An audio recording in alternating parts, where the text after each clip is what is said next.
வணக்கம். நல்லா இருக்கீங்களா? கடலூரிலிருந்து ஞானஜோதி ஜோதிட ஆய்வகம். இந்தியாவிலேயே பரிகாரம் சொல்லாமல் பலன் சொல்லும் ஒரே இடம் என்ற பெருமையோடு இந்த வீடியோவை துவக்குகிறேன்.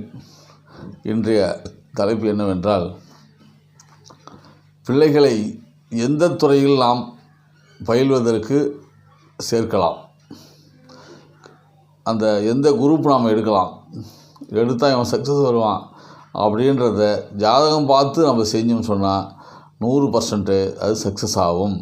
இவன் டாக்டராக போவானா, இன்ஜினியராக போவானா, போலீஸாக போவானா, கலெக்டராக போவானா, கவர்மெண்ட் ஜாப்புக்கு போவானா, ப்ரைவேட் ஜாப்புக்கு போவானா, எந்த மாதிரி இன்ஜினியரிங்கா, என்ன மாதிரி இப்போமே ஏரோநாட்டிக்கா, கப்பல் துறையா, எது மாதிரி துறைகள் இவன் போனால் நல்லா இருப்பான் அப்படின்னு ஜாதகத்தை பார்த்து 10வது படிக்கும்போதே அந்த குரூப் எடுக்கிறாங்கல்ல, அந்த குரூப் எடுக்கும்போதே ஜாதகத்தை பார்த்து எந்த துறையில் போனால் சக்ஸஸ் ஆவான் அப்படின்னு அவன் டைவெர்ட் பண்ணி கரெக்டாக அந்த துறைக்கு அனுப்பிச்சோம்னு சொன்னால் அவனுடைய லைஃபு அருமையாக இருக்கும், எதிர்காலம் சக்ஸஸ் ஆகும்.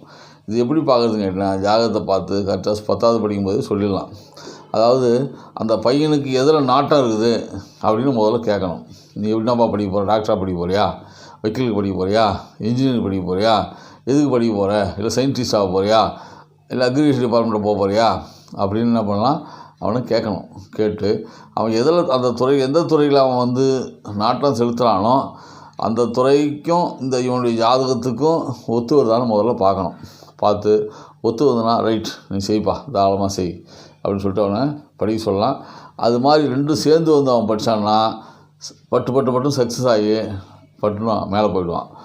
இல்லை அவனுக்கு நாட்டம் இருக்கும், ஜாதகத்தில் வாய்ப்பு இல்லைன்னு சொன்னால் கொஞ்சம் சிரமப்பட்டு போக வேண்டியதாக இருக்கும். ஆனால் வெற்றி அடைஞ்சிடுவான், ரொம்ப சிரமப்படுவான்.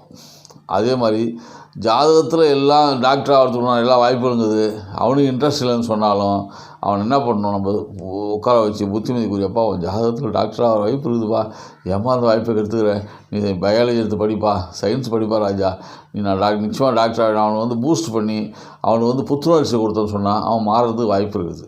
ஆக ஒரு மாணவன் 10வது படிக்கும்போதே அவன் என்ன குரூப் எடுக்கிறான்னு பார்த்து அவன் எப்படி படிக்கிறான், என்ன மாதிரி படிக்கிறான், கணக்கில் அவன் நல்லா சூப்பராக இருந்தான்னு வச்சுங்க, ஆடிட்டிங் சிஏ படிக்கலாம்.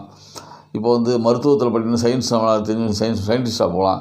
அப்போ அவனுடைய ஆர்வம் என்ன, அவன் எதில் அதிகமாக மார்க் எடுக்கிறான், இதெல்லாம் கணக்கு பண்ணி அது ஜாதகத்தில் அமைப்பு எழுதி ஒன்று சேர்த்து நம்ம படித்தோம்னா நிச்சயமாக வெற்றி பெறுவான். அப்போ உதாரணத்துக்கு ஒரு பையனுக்கு டாக்டராக விருப்பமே இல்லை, ஆனால் ஜாதகத்தில் இருக்குது அப்படின்னா அவனை பதமாக சொல்லி அவனை மாற்றலாம்.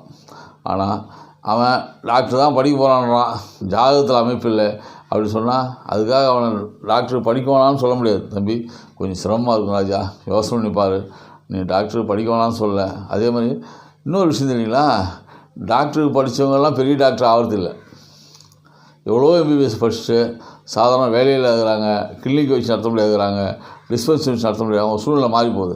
அப்போ அவங்க தொழில் டாக்டர் தொழில் செய்கிற மாதிரி அவங்க ஜாதகத்தை அமைப்பு இல்லைன்னா டாக்டர் தொழில் படித்தாலும் பிரயோஜனப்படாது. சில டாக்டர் என்ன பண்ணுறாங்க, பட்டு படித்து நல்ல பெரிய ஹை கிளாஸ் படித்து வெளிநாட்டில் போய் படித்து பெரிய டாக்டர் ஆகிடுறாங்க, ஸ்பெஷலிஸ்ட் ஆகிடுறாங்க. அப்போ அவங்களுக்கு அமைப்பு இருக்குது. அப்போ ஜாதகத்தில் அமைப்பு நல்லா இருந்துன்னு சொன்னால் அந்த தொழில் இம்ப்ரூவ் ஆகும், இல்லைன்னா கொஞ்சம் பிரேக்கே போகும். அப்போ அதுக்கு தகுந்த தொழில் நம்ம மாற்றிக்கணும், அவ்வளோதான். எவ்வளோ இப்போ டாக்டர்லாம் அரசியல் ஆகிடுறாங்க, டாக்டர் தொழில் செய்யறது கிடையாது.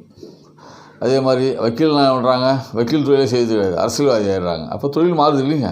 ஒவ்வொரு அரசியல் எல்லா வித படிப்பு படித்தவங்களும் அரசியல் இருக்காங்க. அப்போ அவங்க அந்த தொழில் சம்மந்தப்பட்ட தொழில் தாண்டி அரசியலுக்கு போயிடுறாங்க. அப்போ இதெல்லாம் என்னன்னு கேட்டிங்கன்னா, அந்த அமைப்பு அவங்களுக்கு ஜாதகத்தில் உள்ள அமைப்பு டாக்டராக இருப்பாங்க, படிப்பாங்க, ஆனால் தொழிலில் அவங்க அந்த தொழிலில் அவங்க முன்னுக்கு வர முடியாது, வேறு தொழிலில் நல்லா பிரகாசமாகிடுவாங்க. அப்போ ஜாதகத்தை இதுக்கெல்லாம் அவசியம் பார்க்கணும் அப்படின்னு சொல்லி உங்கள் பிள்ளைகள் அது மாதிரி யாருன்னா படிக்கிறாங்கன்னா என்கிட்ட ஜாதகத்தை பார்த்து சரியான கல்வி முறையை தேர்ந்தெடுக்குன்னு சொல்லி விடைபெறுகிறேன். வணக்கம். அடுத்த வீடியோவில் பார்ப்போம்.